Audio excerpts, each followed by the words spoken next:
And then later you decided, let's select a comedian. Yeah, this was also a personal tragedy for me. I didn't vote for Zelensky, by the way. And when people elected Zelensky, I was like, okay, like maybe I don't understand something in this world. I don't know. But, this turned out to work different. This is The Radio Vagabond. Welcome to part 4 of this mini-series from my educational Nomad Mania tour to Ukraine. I did that in October 22, in the middle of the full-scale war with Russia. We've left the Kharkiv region in the eastern part of the country and made it to the capital, Kyiv, where we're staying at Hotel Ukraine with a stunning view of the Maidan Square, the Independence Square.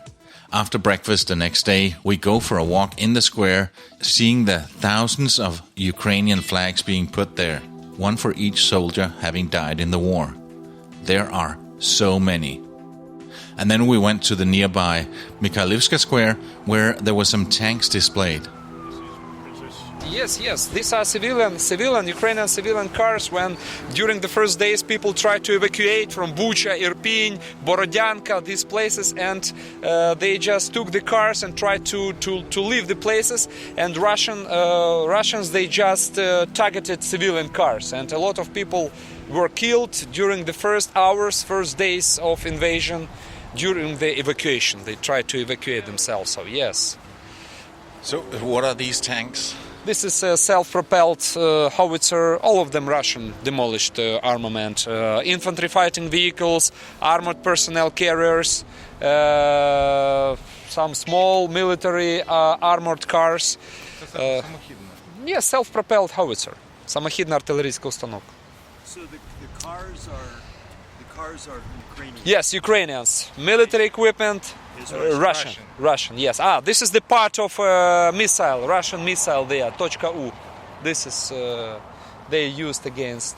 The one on the floor. Yes. And now, facts about where we are. First of all, remember that it's spelled Kyiv and not Kiev. In fact, there's an online campaign called Kyiv Not Kyiv to persuade English language media and organizations to exclusively use Kyiv, the Ukrainian way, instead of Kiev, the Russian way. The campaign was started in October 2018 by the Ukrainian Minister of Foreign Affairs and Stratcom Ukraine. Also, please say Kyiv and not Kiev.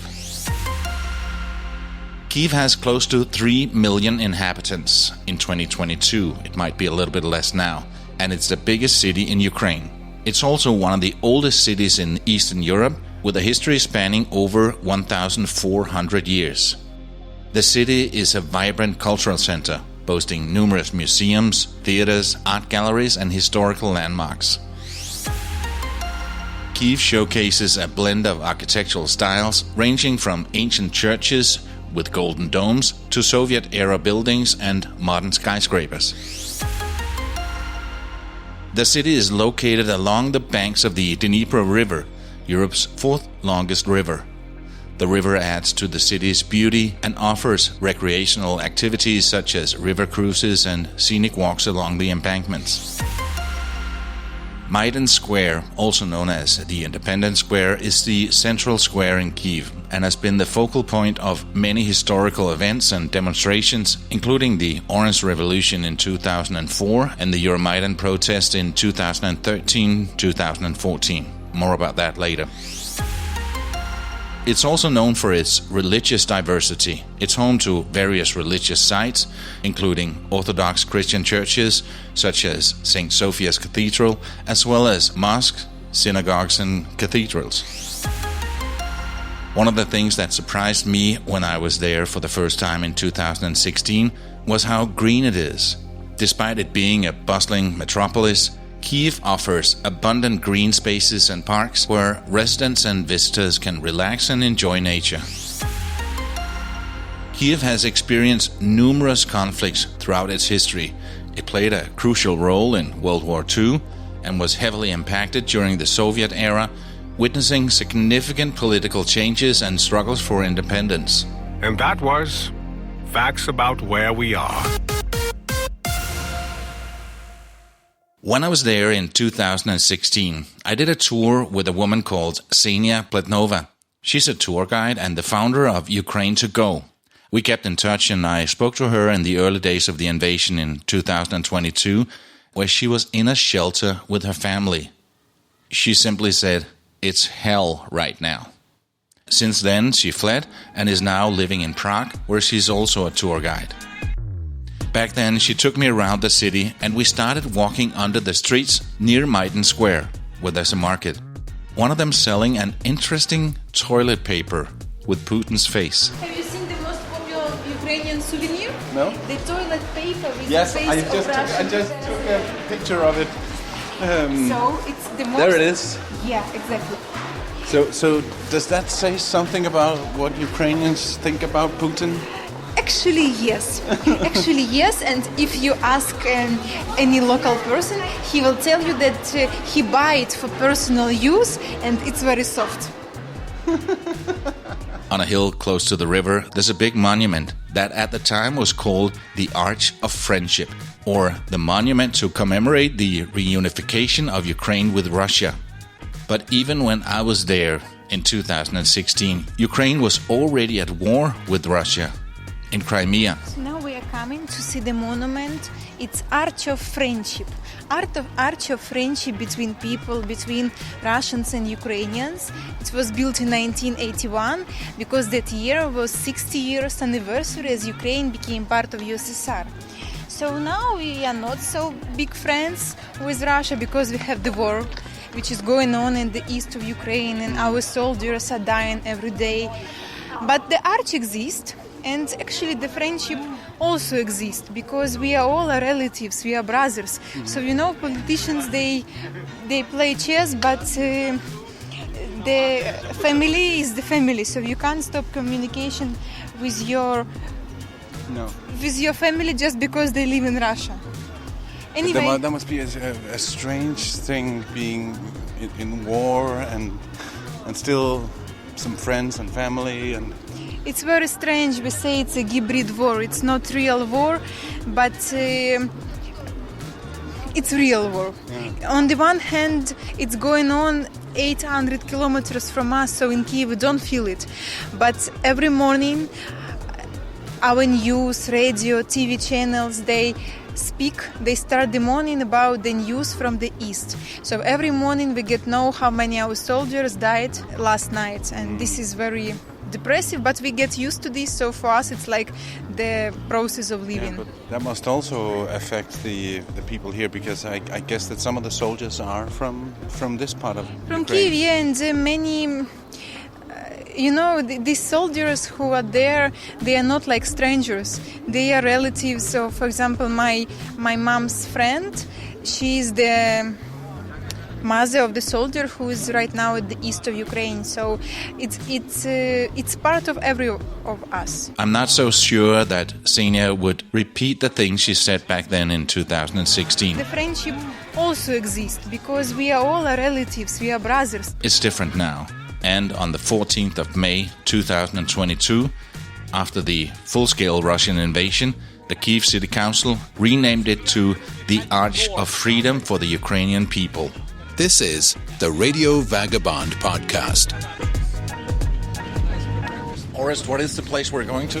So we are, at the moment we are going to the former residence of Yanukovych, who was our dictator president, who actually fucked up things in Ukraine.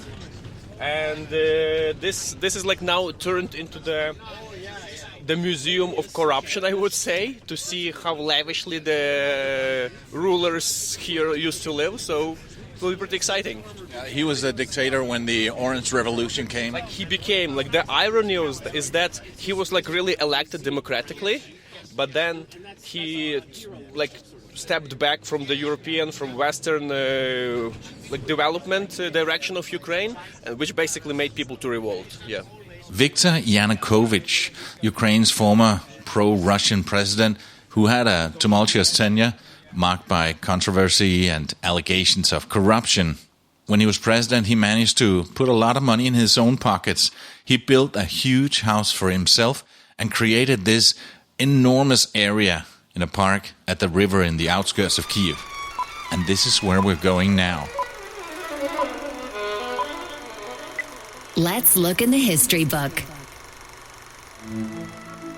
Rising from a background at the Communist Party, Yanukovych faced accusations of election fraud during the 2004 presidential election, sparking the Orange Revolution. The opulent residence we're visiting was a lavish estate that became synonymous with Yanukovych's extravagant lifestyle and sparked controversy due to its scale and luxury amenities. The estate was originally a state-owned property, used as a government residence, but was later privatized and transferred to Yanukovych's ownership during his presidency. Now it's a tourist attraction, and we went there to see it and got into a golf cart with a guide to take us around. It's too big to walk. The length of this wall is 7 kilometers long and the height is 7 meters. There was an electric wire there on the left. On the right is a VIP territory. There was a bowling, tennis court, sport hall, all the wellness stuff, hairdresser, even the shooting collection and spa. And even here in this territory he was already using only armored vehicle to move around. Wow. There are 40 types of fir trees on this territory. And there are around only 50 all around the world. This is the golf course on the right. There are swans around, there are 3 lakes. However, Yanukovych used to play golf here only 3 times. And before that there used to be fruit gardens of Sherbitsky, who is one of the former general secretaries of the Ukrainian Soviet Republic. The road to the left leads to the helicopter station. Yeah, some people who, veterans of Cossacks were staying there. So when Yanukovych was preparing all this area, he simply bulldozered the cemetery of Cossacks and created a helipad. And he used this to escape Ukraine. Maybe we'll be lucky, we'll see some deers here. So this is still the old private territory, yeah? At this place there was a monastery. It used to be the largest male monastery in Ukraine. As you can hear, this is a huge area with everything a dictator could possibly need. It's a vast area with a grand mansion, guest houses, a golf course, tennis courts, a zoo, a collection of vintage cars, ornamental lakes, and a lush garden. This afternoon, crowds of curious Ukrainians streamed into Yanukovych's sprawling compound. I can't believe that such place can exist in Ukraine.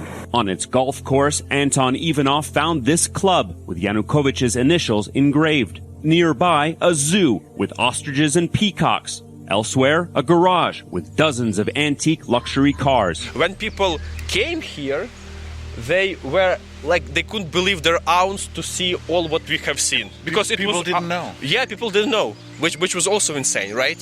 I'm just curious, how can that a fairly elected president coming here and saying, I like this place, let me make this my home, and start spending money on He used to be the prime minister in 2002. So he's he leased this land since 2002, basically, yeah? But somebody has to approve all the spending. That's, Ukraine was a pretty corrupted country back then. You create like a fake company, and then you pay some judge in a village to make like the decision to rent, like judge in this village we are passing by. If it was administrated to the other area. I don't know exactly how did it work, but it's such a huge area. Yeah, crazy. Yeah, that's the story of modernizing Ukraine. How people come from the times when some weird guy from gangster could monopolize so much land, towards the transparency and the free spirit we actually have now. When the people of Ukraine finally found out about this lavishness and scale of the estate, it was viewed as a symbol of corruption and excess, especially considering the economic struggles faced by many citizens in the country. Another fact what's worth to tell is that Yanukovych is actually a criminal. So in his track record, he has crimes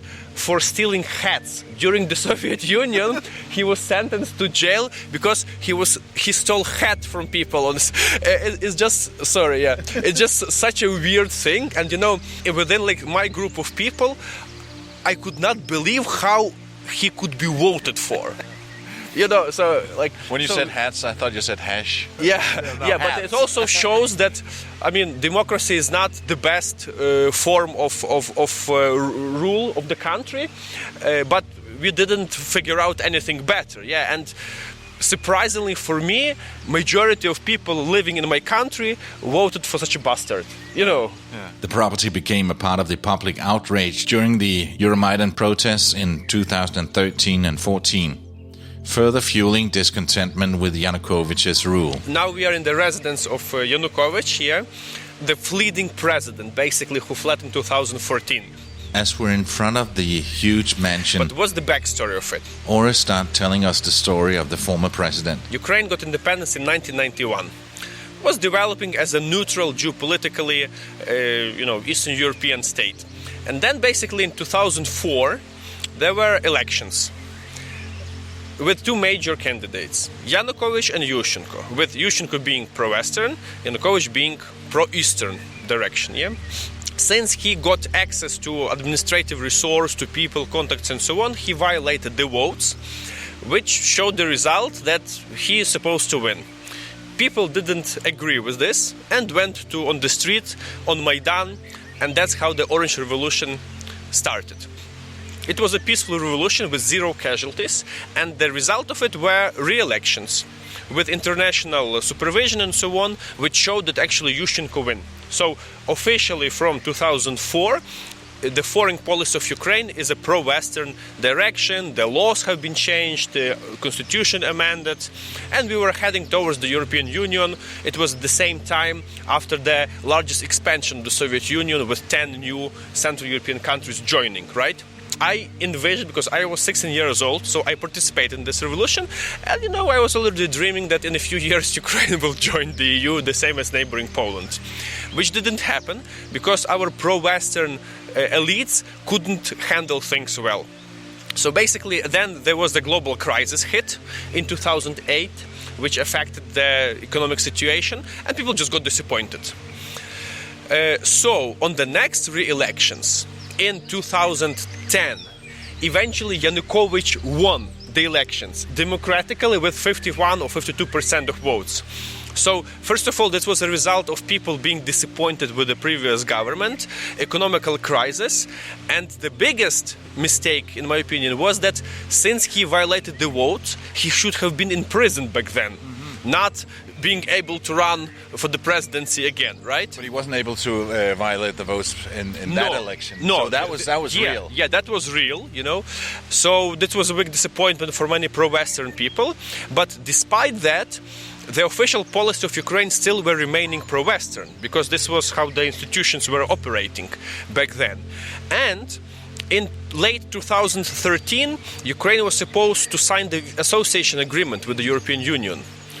So everything was fine, everything was heading that direction. In 2010, Yanukovych won the presidency, but in 2013, his government rejected an association agreement with the EU. 2 weeks prior to actually the date of the association agreement, he told, you know what, guys? It's economically not beneficial for Ukraine. We are going to join the Eurasian Economic Union with Belarus, Russia and Kazakhstan. The rejection prompted widespread protests, known as the Euromaidan movement, named after the Maidan Square, the independent square in the center of Kiev, where we're staying. And people were shocked. How could it be? However, we are still very hoping that in Vilnius he will still sign, because it was already planned. So the European guys came with the agreement, just sign your paper, so on, and he simply stepped back. He didn't sign. Everybody thought, so are we fools? What is happening?